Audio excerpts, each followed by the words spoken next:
Hi friends, അപ്പം നമ്മുടെ ഇന്നത്തെ വീഡിയോ പ്രസവശേഷം എന്തെല്ലാം മെഡിസിൻസ് കഴിക്കാം, എപ്പോഴെല്ലാം സ്റ്റാർട്ട് ചെയ്യാം എന്നുള്ളതാണ്.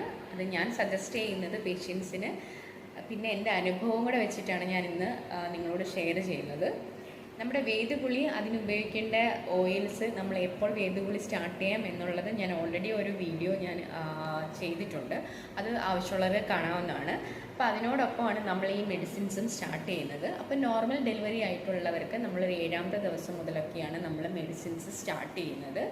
പിന്നെ ഈ കഴിക്കുന്ന രീതി നമ്മൾ സെക്ഷൻ ആണെങ്കിലും ഒരേപോലെ തന്നെ. പക്ഷേ നോർമൽ ഡെലിവറി ആണെങ്കിൽ നമ്മളൊരു 7 ദിവസത്തിനുള്ളിൽ മരുന്ന് സ്റ്റാർട്ട് ചെയ്യും.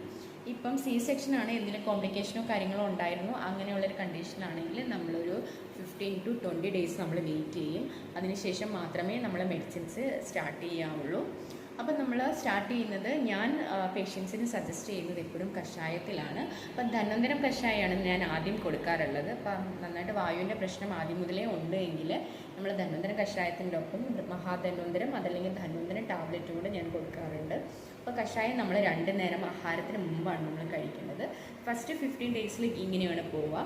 അതിനുശേഷം മാത്രമാണ് അരിഷ്ടങ്ങൾ സ്റ്റാർട്ട് ചെയ്യുക എന്നുള്ളത്.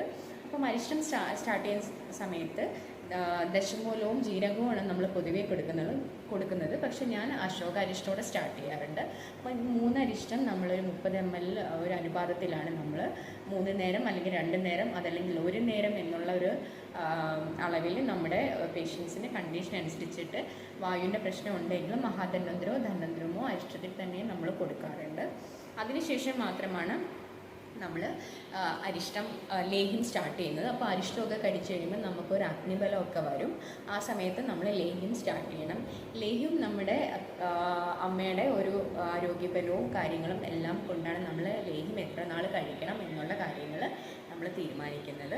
അപ്പം നമുക്ക് വിതാരാതി ലേഹ്യം, ശതാവരി ഗുളം, അതല്ലെങ്കിൽ നമുക്ക് കുറിഞ്ഞിക്കുഴമ്പ്, അതല്ലെങ്കിൽ തെങ്ങിൻ പൂക്കിലാതി, അതെല്ലാം നമ്മുടെ മുതിർന്നവരൊക്കെ നമുക്ക് കുറുക്കുമരുന്ന് ഉണ്ടാക്കി മേടിക്കാം എന്നൊക്കെ പല വീട്ടിലും പറയുന്നുണ്ട്. അപ്പം അങ്ങനെയാണെങ്കിൽ അതായാലും മതി.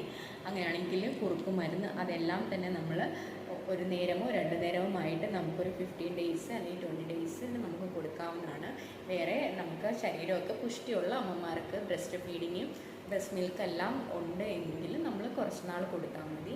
അതല്ല നമുക്ക് കുറച്ച് വീക്കാണ്, ബോഡി വെയിറ്റ് കുറച്ച് ഗെയിൻ ചെയ്യണം അങ്ങനെയുള്ള അമ്മമാർക്കാണെങ്കിൽ നമ്മളിത് കുറച്ച് ഡ്യൂറേഷനിൽ കൊടുക്കുക. അതല്ലാതെ നമുക്ക് അത്യാവശ്യം ദേഹത്തിന് പുഷ്ടിയും കാര്യങ്ങളും ആരോഗ്യം ഉണ്ടെങ്കിൽ അധികം അങ്ങ് ലേഹ്യം കഴിക്കാൻ ഞാൻ പറയാറില്ല. അപ്പം അങ്ങനെയാണ് നമ്മുടെ ഈ പ്രസവരക്ഷാ മരുന്നുകൾ നമ്മൾ പോകുന്നത്. ഇതെല്ലാം തന്നെ